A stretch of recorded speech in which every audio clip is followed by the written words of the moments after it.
సుమారుగా 1 కోటి ఎకరాలను కొత్తగా సాగులోకి తీసుకురావాలని భావించి 2004లో ఆయన ముఖ్యమంత్రిగా ఉన్నప్పుడు ఒక ఆలోచన చేసి దాన్ని ప్రాక్టికల్గా తీసుకొచ్చాడు.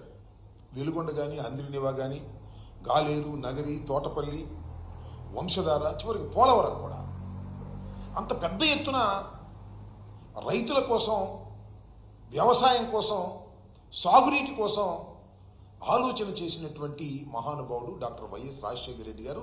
జలయజ్ఞం కొన్ని ప్రాజెక్టులు పూర్తి చేశారు కూడా, 23 ప్రాజెక్టుల దాకా పూర్తి చేశారు.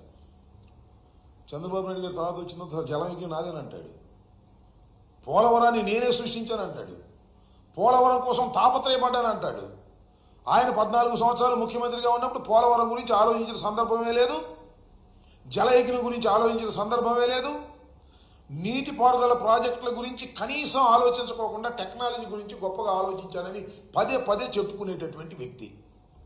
ఎందుకు ఈ విషయాన్ని చెప్తున్నానంటే, నిన్న మొన్న ఇంకా వారికి ఉన్న మీడియా, ముఖ్యంగా వారికి ఉన్నటువంటి పత్రికలు రాస్తున్నాయి, రాష్ట్రానికి జలహారతి, గోదావరి బనకచెర్ల ఒక అద్భుతమైన ప్రాజెక్ట్, ఇది గేమ్ చేంజర్, ఇది తయారైతే రాష్ట్రం సస్యశ్యామలం అయిపోతుంది, కరువు కాటకాలన్నీ పోతాయి అనే మాట మాట్లాడుతున్నారు. మంచిదే.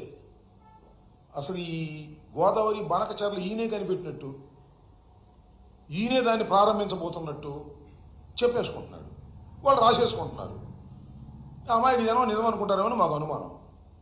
అందువల్ల నేను ఈ విషయాన్ని మీకు సమీపంగా సాధ్యమైనంత వరకు వివరించాలనే ఉద్దేశంతో మీ ముందుకు రావడం జరిగింది. ఏ విధంగా అయితే జలయజ్ఞం నా సొంతం అని ప్రచారం చేసుకుంటున్నారో, ఇవాళ గోదావరి బనకచెర్ల స్కీమ్ కూడా, అంటే నదుల అనుసంధానానికి సంబంధించినటువంటి ఈ స్కీమ్ కూడా తనదేను అని ప్రచారం చేసుకునే తాపత్రయాన్ని మనం ఇక్కడ చూస్తున్నాం. అది కరెక్ట్ కాదని చెప్పేటటువంటి ప్రయత్నమే నాది.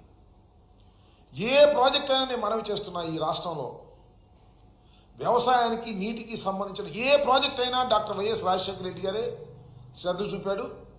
ఆ తర్వాత ఆయన కుమారుడైనటువంటి జగన్మోహన్ రెడ్డి గారు అధికారంలోకి వచ్చిన తర్వాత కూడా ఆయనే ఈ జలయజ్ఞాన్ని పూర్తి చేయాలని తాపత్రయపడినటువంటి వ్యక్తి. 5 సంవత్సరాల పాటు జగన్మోహన్ రెడ్డి గారు అధికారంలోకి రాగానే గోదావరి జలాలు మనందరికీ తెలుసు, కృష్ణా, గోదావరి మనకి ప్రధానమైనటువంటి నదులు. కృష్ణలో నీరేమో ఒకసారి వస్తుంది, ఒకసారి రాదు, ఒకసారి పొంగి పొరలిద్ది. నీడైతే లేక మా పల్నాడు ప్రాంతంలో పంటలు కూడా వేసుకోలేదు. అందువలన కృష్ణా జలాల మీదే పూర్తిగా ఆధారపడుకోకుండా అనేక వేల క్యూసిక్లు, లక్షల క్యూసిక్లు, టీఎంసీలు సముద్రంలో కలిసిపోతున్నటువంటి గోదావరి నది మీద పోలవరం ప్రాజెక్టును నిర్మించి దాన్ని కృష్ణా డెల్టాకు, అలాగే రాయలసీమకి వాడుకోవాలని ఆలోచన చేసినటువంటి వ్యక్తే కాకుండా ఆచరణ పెట్టినటువంటి వ్యక్తి డాక్టర్ వైఎస్ రాజశేఖర రెడ్డి గారు. ఆ తర్వాత జగన్మోహన్ రెడ్డి గారు అధికారంలోకి వచ్చిన తర్వాత గోదావరిలో పోయేటటువంటి నీరు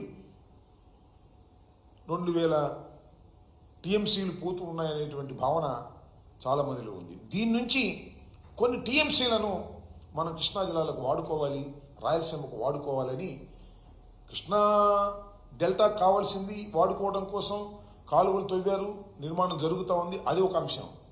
ఈ గోదావరి బనకచెర్ల 3 దశల్లో పూర్తి చేయాలి అని ఆలోచన చేసినటువంటి మొదటి వ్యక్తి జగన్మోహన్ రెడ్డి గారు. ఇతని ఆలోచన కాదని మనవి చేస్తున్నా, చంద్రబాబు నాయుడు గారి ఆలోచన కాదని మనవి చేస్తున్నా, ఆయనకి ఇలాంటి ఆలోచనలు రావని కూడా ఈ సందర్భంగా నేను చెప్తున్నా. ఇలా